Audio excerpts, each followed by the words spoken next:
they are doing inside the OT or outside the OT. So that is all from my side. So anything you want to ask or you want to contribute into this?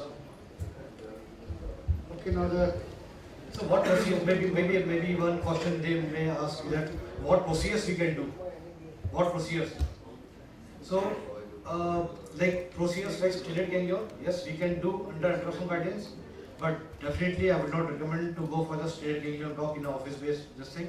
It is better to do it inside the OT. Because anybody who is doing that in the office-based or yes, any vascular area, celiac process, steroid ganglion, anything where there's a lot of vessels are there are chances of intravascular injection. Those procedures I will not recommend. These should not be done in the office based or in the OPD based.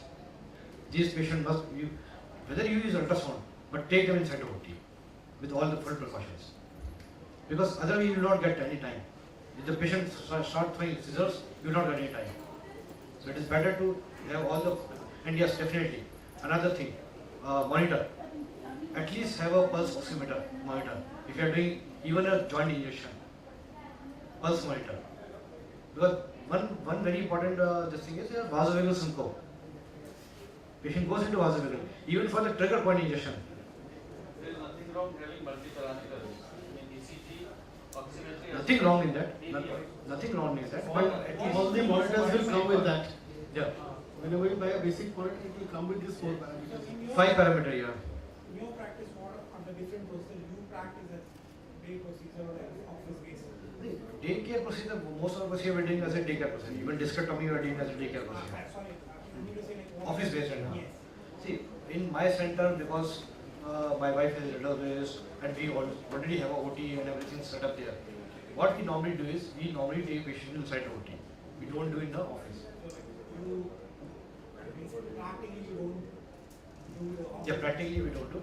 Very minor procedures like joint injections or the costochondritis injection or the tender point injections. So these things we are doing in the yes. But other procedures like caudal, SI joint, all these we are doing under inside the OT with ultrasound, and we also check with the fluoroscope. Another limitation what we are facing with the flow ultrasound is that suppose if you are doing caudal epidural, you can see a beautiful caudal space, you can see a beautiful needle going inside the caudal space. But what is our requirement? Our requirement is to reach at a target nerve level. So how will you reach there? How we do it? How do we do it in a fluoroscopy? When we do it in a fluoroscopy, we get contrast. And we see the nerve, that the contrast is covering our nerve root or not. Is there any filling defect or there is or not? So this thing is not there in the ultrasound. It's good to enter into the joint, into the caudal space. Similarly, SI joint. It's a big joint. It's not a small joint. It's a big joint, and we all must have faced this problem. So whenever we enter into the SI joint, at times we may not get, at times most of the 50% time, we will not get a good spread. We don't get a good spread every time. I think maybe 50% of the time we don't get in one go. So ultrasound guided, we can see a very beautiful capsular area. We can see that our needle is going inside the capsular area. But how will you confirm that we are in the intracapsular area? Whether the drug is going to spread completely into the joint or not. So that is another limitation with ultrasound. So for minor procedure, yes, for facet and cervical facet, beautiful. Steroid ganglion, beautiful. Steroid ganglion is, in fact, I think is better than, much better than fluoroscopy. You have so many important structures here. Carotid artery is there, subclavian artery is there, pleura is there. All these things we can visualize under ultrasound. That is a very big advantage of ultrasound. So do you suggest Cervical facet, yeah. defibrillator and VGTs to be in the See, you can have everything. Yeah. If you see a crash card as per the ACLS, crash card will have everything. Yes. But whether it is possible for you to really buy them, keep them, No, but that's what I was saying. Clinical establishment which is going is now Eventually you you have to have to keep it. Now it will be mandatory to keep you all these. see, the idea of this session was how to establish your pain practice. So it is very mandatory that you practice in a place which has a polyclinic which will have all these facilities. It may not be safe, every room may be having it, But at least if there are 5 chambers, there should be one crash cart fully equipped. Or if you are doing it in a OPD area, that OPD area should have a full-fledged crash cart with a defibrillator. But eventually, all of us have to get registered. We should have ourselves insured. Because I am presently, in fact, I am facing two of the cases because of some procedure committed by juniors, it had problems. So all of us, you are from different countries, I don't know what is the rule of the land in your places. But in India, all of us needs to pay premium yearly and get yourself insured. And premium for anesthesiologist is very high. If you want to, it's like the plastic surgery anesthesia has the highest premium. To cover yourself for 1 crore, you have to give something like 40,000 rupees. Yes. And unlike the other specialties, we just pay 25,000 rupees. Yes. So these are the problems which, and all of us have to get insured. We have to really cover our backs, and you have to practice in places where things are more safe. And I think you want to elaborate on this. And Yeah, that's what basically safety is first. Safety not only for the patient, that is definitely there, but save yourself also. Because that is true. Because if you have seen all the discussion what is going on since last 3 days, that is a hard fact, but this is a fact, and we have to accept this thing that pain medicine is still not an established branch. We cannot, legally we cannot call ourselves as a pain specialist. Anesthetist, yes, definitely, but not as a pain specialist. If something goes into the court of law, we have to defend ourselves. So it is better to play safe. Till the time we have everything in line. I'm not trying to discourage anybody or demoralize you, but this is a fact. No, the session was that only because, in fact, one of the speakers was supposed to talk on the hurdles of how to establish the pain clinic because I don't think he turned up. We have still around 5-7 minutes left.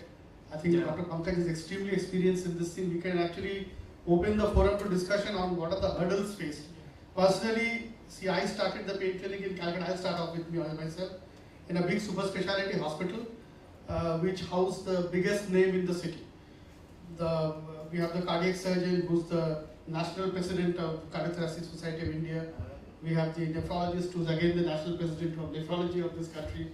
So we have all big time people, and each of their OTs are equipped with things like 20-30 crore rupees of things, intraoperative CT, brain lab, and they want everything for themselves.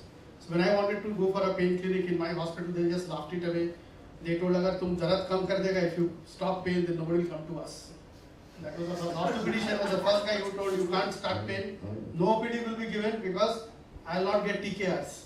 The spine surgeon told I won't get any kind of, So these were the things which kept on coming to me. Till such time, so what I did, I'll just tell you about myself. What I did was I can't fight with them because if I fight being a head of the department, then it will cause a total chaos. I'll never be supported because I am myself a supportive specialty as an anesthesiologist. So what I did is I started the acute pain service, acute post-operative pain service. So that was taken in well because I would give my pain rounds. I had a 24/7 pain nurse. I had a pain helpline. I would take rounds of epidurals, multi-rated palms, PCAs, all these things I started off. So that slowly they thought that this guy is not a harmful guy. So he's a good guy who takes care, and then they saw that the loss was less, average length of stay in the hospital was less, patient was mobilizing well, they were requiring lesser of opioids, they were lesser drowsy, they were ambulating. Orthopedic surgeon was very happy with us putting femoral catheters, unilateral TKs were walking the next day, so they were very happy with all those things. So they let us slowly gave little space to us. Then we sort of started going into little bit of, so they used to give their own caudal, they would give epidurals. So we told boss Aisa, don't give it like this, leave it to us, we'll do a better job, we'll give transforaminal. So slowly they saw the results and they started referring 1 or 2 cases. But today I have my own pain clinic, they won't let me sit downstairs, because they will feel that I'm a direct competitor with them. But now I've got my pain clinic, I have got a marketing team driving it. So slowly you have to win over your peer and colleague and appear to be non-threatening. It's because we'll be fighting for space and patience. And it so happened with the pain clinic starting there, patient referral increased. Like when I see patients with grade 3, 4 osteoarthrosis, I will send them to my orthopedician, knee orthopedist. He goes, "Oh, take care." I've seen so many patients with spine problems, they require laminectomies. So you get these threatening, then the neurologist will never refer patient to you, but then slowly he also was taken in. So first is establishing yourself amongst your peers, and then slowly venturing out, as Dr. Gaurav told, how to go for marketing. So there are again hurdles. I would also ask Dr. Pankaj to share his experience of what were the hurdles of setting up a pain clinic, because we are actually, as I told rightfully, in India we don't have the MCI, I think, recognition to call ourselves as a pain physician. It is only by experience, and because none of the certifications in India are recognized. They only recognize their MD, DM or FNB. Some institutes have started the PDCC, which are MCI recognized, like the SGPGI. Also, FME is not recognized. It is not recognized. So we are fighting actually. Our society is trying to get that thing, going. But yeah, it's on, and I think in next 3 to 4 years, I think we'll have a very good course curriculum, and also ISSP, we are coming with a 18 months of fellowship program. ISSP, Indian Society of Study in Pain. So that will also, we are trying to get it recognized by the Medical Council of India. That will be a structured program. Yeah. And what is your experience in? You want us? Yeah, I want to add something. Yeah. Can I? What is your experience? When you started? Yeah. the pain journey? So when I started, it was like started in 2007. So that time, when I used to tell people that I'm a pain specialist, they used to call me, "Oh, so you do acupuncture? So you are a physiotherapist?" So that is what that was the time when we started all these pain clinics. Pain specialist that time was not a concept, but definitely today, now at least we have a recognition amongst the medical fraternity. At least people know, yes, he is a pain specialist, he must be an anesthesiologist or MD or something. So that was one hurdle we used to get at the time of when we started all this thing. So forget about the patients. So when we started, see, if